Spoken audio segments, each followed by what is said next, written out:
Europe 1. Des problèmes, des questions, on est là pour y répondre avec vous, Alia Zegaoula, bonjour. Bonjour Quentin, bonjour à tous. Là, on va parler de nos sous, notre carte bancaire et attention, des arnaques dont on peut être victime, Alia. Oui, c'est un petit peu le stress et l'angoisse de chacun quand on se fait piéger avec la carte bancaire. Bon, il y a des solutions pour y remédier, pour les éviter surtout. Déjà, Thierry Hardy, vous êtes le directeur général adjoint du Crédit Agricole Provence-Côte d'Azur. On va justement avec vous faire le point et engranger un max de conseils pour éviter ces arnaques à la carte bleue. Il existe plusieurs types d'arnaques. Est-ce qu'on peut les rappeler d'abord pour commencer ?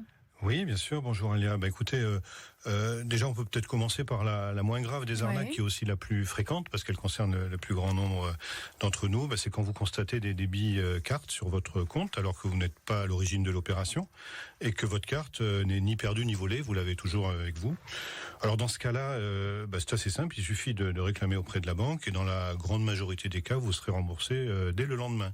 Donc ça, la parole fait foi, quoi. La parole fait foi et surtout, c'est des opérations que vous n'avez pas authentifiées avec un code secret.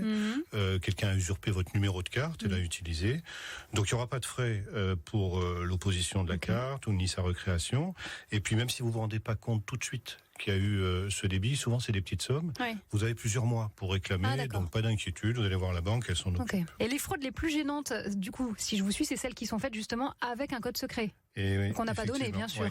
Alors la plus classique, la plus ancienne, c'est quand votre code est repéré par ruse, par un malfrat. Typiquement, quelqu'un qui se met derrière vous quand vous faites un retrait au distributeur ou quand vous payez à la caisse au supermarché. Puis après, cette personne ou des complices font diversion pour vous troubler, vous subtilisez la carte ou le portefeuille. Après, ça fait un peu mauvais film, mais ça existe encore. Ça existe encore. Donc il part avec le code, la carte, il file faire des retraits et des paiements le temps que vous fassiez opposition. C'est souvent les personnes âgées qui sont victimes de ce type de fraude parce que c'est les plus vulnérables. Bon, alors là, qu'est-ce qu'on fait ? Tout de suite un coup de fil à sa banque, opposition, et on récupère du coup ces sommes qui ont été éventuellement dépensées. Éventuellement. En principe, il y a quand même différents cas de figure parce qu'on a quand même donné le code, même involontairement. Mais dans le plus grand nombre de cas, le client est indemnisé et c'est très bien comme ça. Ça, c'est à l'ancienne. Maintenant, il y a des techniques plus élaborées aussi, le hameçonnage, pour utiliser le terme français, Thierry Hardy. Le phishing, le hameçonnage. Alors là, vous recevez un faux mail ou SMS, ça nous arrive tous régulièrement.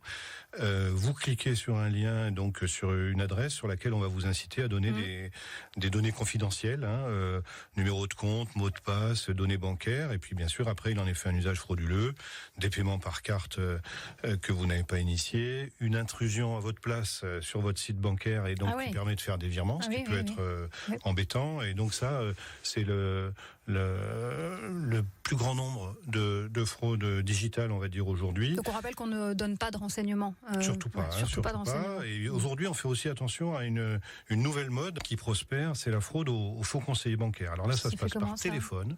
On vous téléphone, quelqu'un qui prétend travailler pour votre banque, qui parfois arrive à faire afficher le vrai numéro de téléphone de votre banque sur votre téléphone. Les fourbes. J'allais dire maintenant, mais moi il est enregistré maintenant, d'accord. Malheureusement, c'est bien fait. Cette personne avant s'est documentée sur vous, elle a trouvé des informations, souvent sur les réseaux sociaux. Attention à ce qu'on fait circuler sur les réseaux. Et puis donc, il vous fait croire qu'il y a des paiements frauduleux qui sont en instance et il veut vérifier ça avec vous. Bien entendu, vous dites que c'est pas vous. Et sous couvert de vous les faire annuler, en fait, il vous les fait valider sur votre téléphone. Et le temps que vous vous en rendiez compte, le mal est fait. Bon, alors qu'est-ce qu'on fait ? Quelle que soit l'arnaque dont on a été victime, qu'est-ce qu'on fait lorsqu'on a compris qu'on a été arnaqué, justement ? Alors, on appelle la banque immédiatement. Si c'est en dehors des heures d'ouverture, on a au verso de la carte un numéro de téléphone où on peut appeler 24 heures sur 24. On fait opposition, constitue un dossier de réclamation avec son conseiller. Le cas général, c'est que vous êtes remboursé dès le lendemain.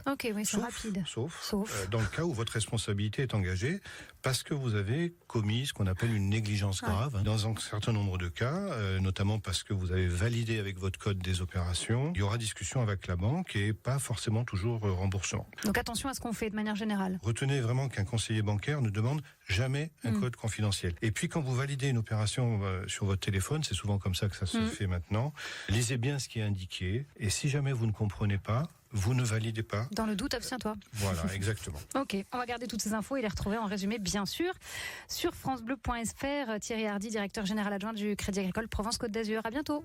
Et merci à vous, Alia Zegaoula.